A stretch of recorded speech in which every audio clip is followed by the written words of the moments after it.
Hello everybody, welcome to our sixth episode about how to serialize Java objects to JSON and using Java Refactoring. I start these episodes by introducing 3 or 4 videos about Java Refactoring. What is Java Refactoring? You can find them in the channel. Then I start a series of episodes, starting of course from the first one, about how to develop the Java Serializer. I like the concept of the Java Serializer, and I said it before, because serialization is used everywhere. You can see serialization when you call a REST API, when you're receiving values from a REST API, like you are deserializing. You can see serialization when you are transferring information that exists inside some Java objects between machines, or maybe to a message queue, or to specific files. Everywhere there are the serialization and deserialization happening.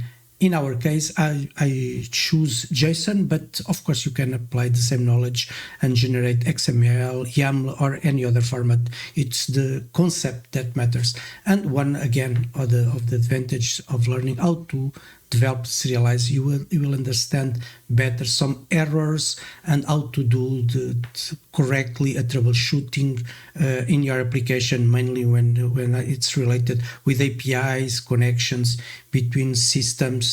You for sure will have advantage if you know how to develop serialize it. But let's go now to the things that I introduced in this episode.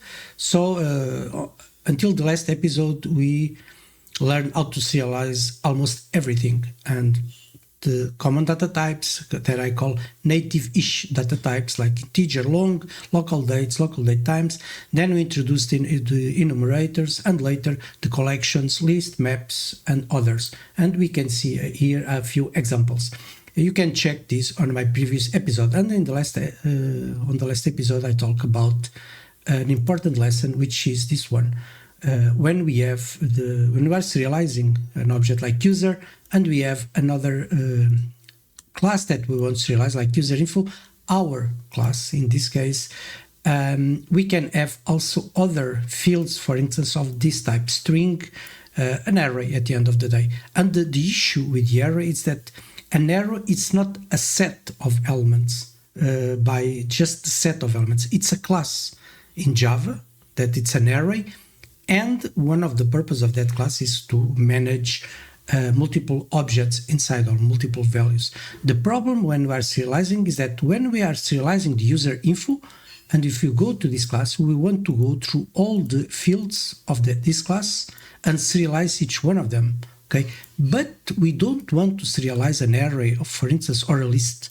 At least the fields contained in these classes. We are interested in the items managed by this class, the array of strings in this case, and for instance the list of strings. It seems that we are talking about the same thing, but it's completely different.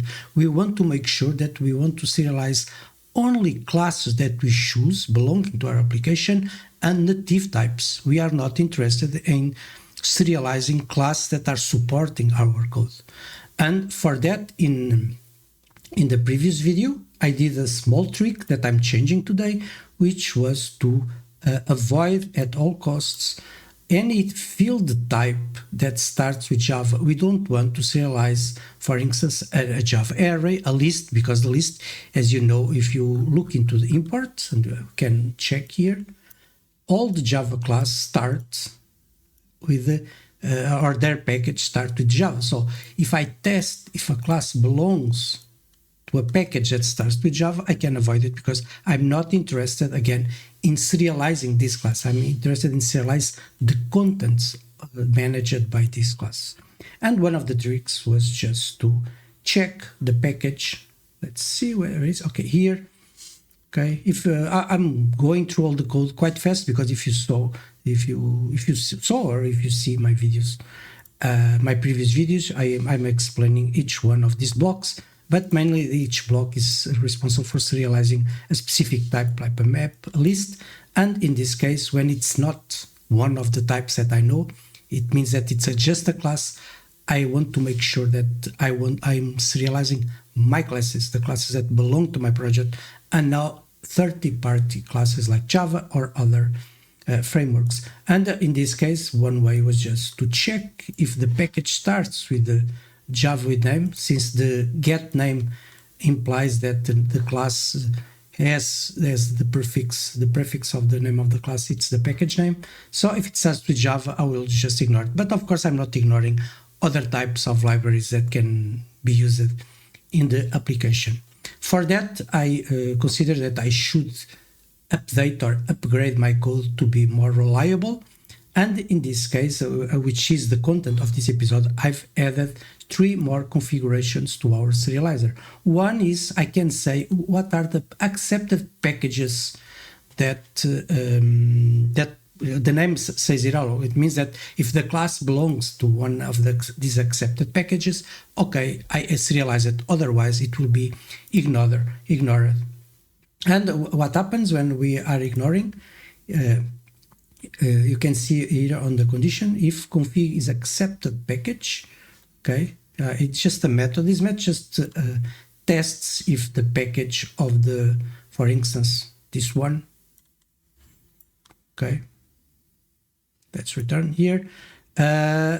It's the prefix, okay, the prefix, let's see the content, it's easier. So we have the package name. I accept the package if the package of the class that I want to serialize, for instance, our user info, which is a field of our user, okay, if the prefix, again, I just want to go to this meta, I'm always returning to the serializer, okay, again, this is the isAccepted package, okay, it means that I'm receiving here the name of the package of the field that I'm testing, okay, and if this name starts with accepted package, meaning that I will just, like if you, I don't know if you know Spring Boot, but he has a kind of a scan packages, and usually when you don't say nothing about it, it considers that it takes the package of the where the main class resides and considers that all the objects from this package below should be scanned, that should be considered. All the other classes will be ignored. And here it's the same concept, but in this case, I'm considering that this package that I'm defining, it's the one that where this class belongs.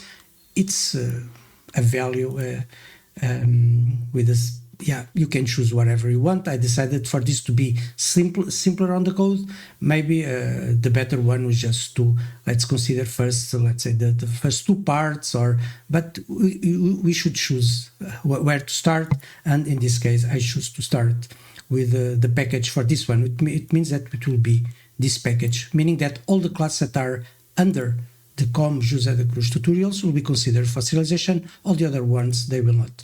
Okay, so in the main class, you can see on the configuration, I said set accepted package, and I'm putting this one. Okay, this is plural because first I consider to use an array of strings, and maybe it's the better approach.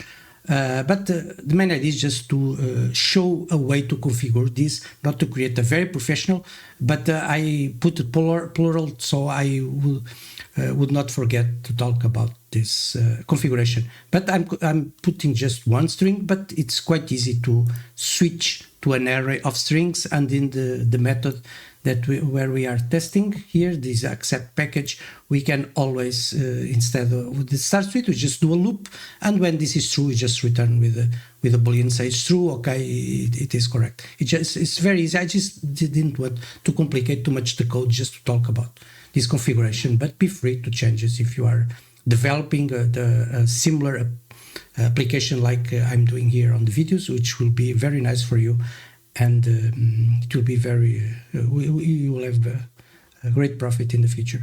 Okay, so if it's accept package, we are serializing the object. Okay, we recursively call again to serialize because it's a class, so we want to serialize from the start. Okay, and if it's not, it's just be ignored, okay, and it will be considered null. So the null will be the content of that field, meaning that okay, you can always think about, okay, maybe I want to throw an exception. Maybe I'm trying to serialize a class that shouldn't be there, a data type. But sometimes we have data types that we don't want to serialize. It's just a null.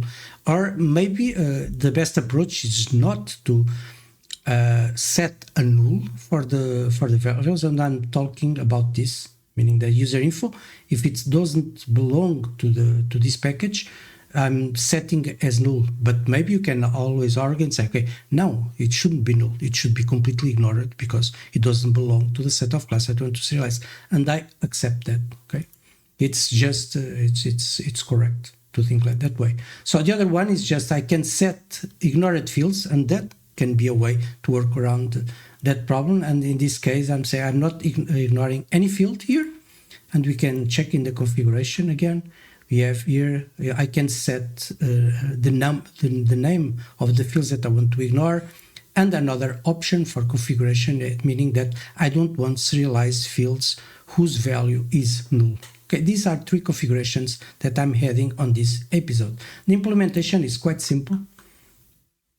When I'm serializing a class here, going field by field, and this loop exists since the version 1 of our development, the first thing I do is, okay, let's see if I should process this field or not. If it belongs to the ignored field, it will be just ignored, okay? This implementation is just a very easy implementation.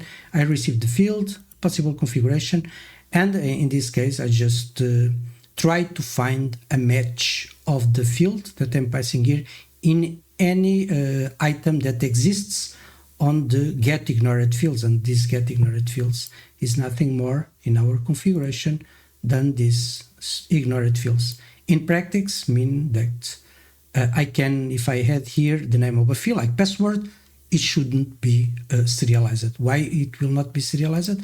Because the serialized tests, if this is the password, it will just do a continue, meaning it continues or skips the field to the next one. And the same applies for ignore null fields, meaning that I check the boolean on the configuration here. Okay, if it's true, by default it's false, but if it's true, when we are serializing, okay, if it's true and the field, the value of the field, it's null, ignore it like we were ignoring the fields. It's quite simple to implement, and the rest is the same as implementation we had on the 5th episode. Apart from this, so our previous episode, the way to ignore a class was the class that started, the package name started with Java, and now we have a custom way to say explicitly, okay, these are the class that we accept in our serialization. Okay, let's play this. That's the best way. This code, it's the same as before. The only difference here, it is an additional attribute that I added here, which is the address, so we can test values with null. And in the constructor, you can see here, it's the latest one. I'm putting null, so it shouldn't be serialized if I move this to true. Okay, this is the default one, and we have this package here. Let's play it.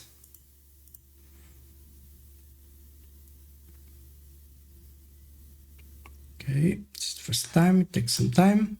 Okay, everything is working as before. We have the address here as null because it's false, our configuration. The rest exists as expected.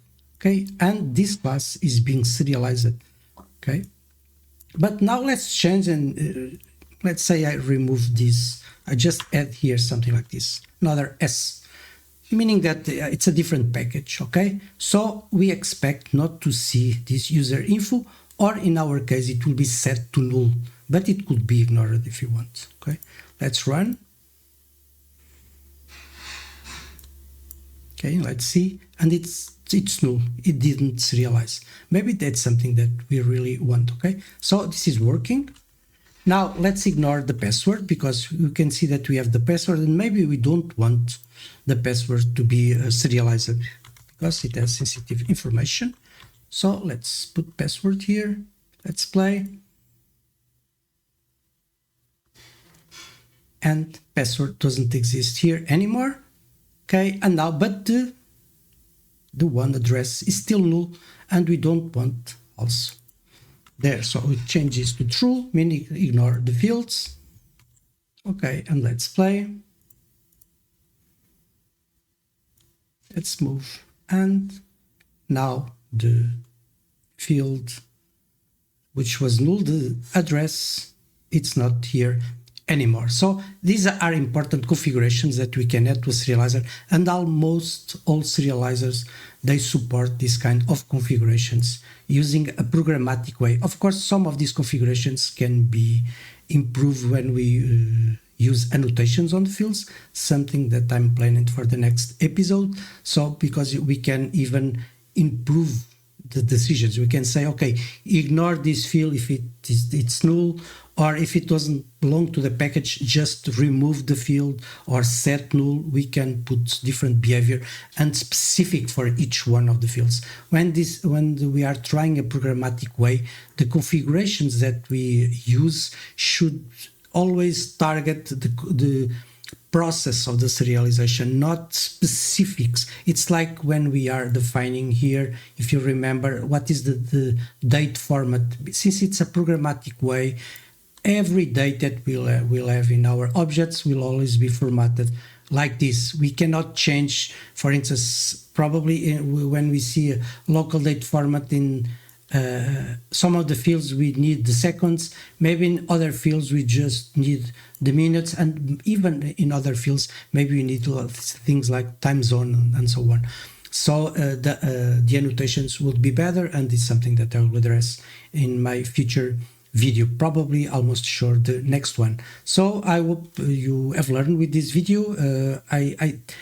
I created this video before going to the annotation because I thought it was something that was really missing on the serialization. So I hope that now we are ready to go to the next step, meaning that we'll start to put annotations, and after that we finish the serialization switching to getters, okay? Because we can apply annotations not only to fields but to getters, and the advantage to use getters, it's more, let's say, real. Why I say this, and I said previously in other videos, because the getters represent what we really want to export, what should be seen by external. The fields, it's quite internal. There are some fields that we really don't want to serialize. Of course, in this video, we can just put these ignore fields and work around it, but the annotations, the use of annotations and getter will be more optimized and will help better to accomplish the configuration of the serializer. So I hope you like it. Please subscribe if you didn't subscribe. Be free to comment. If you want the code, I can share the code. I have all the versions that I've created in my videos. So I hope to see you in my next video.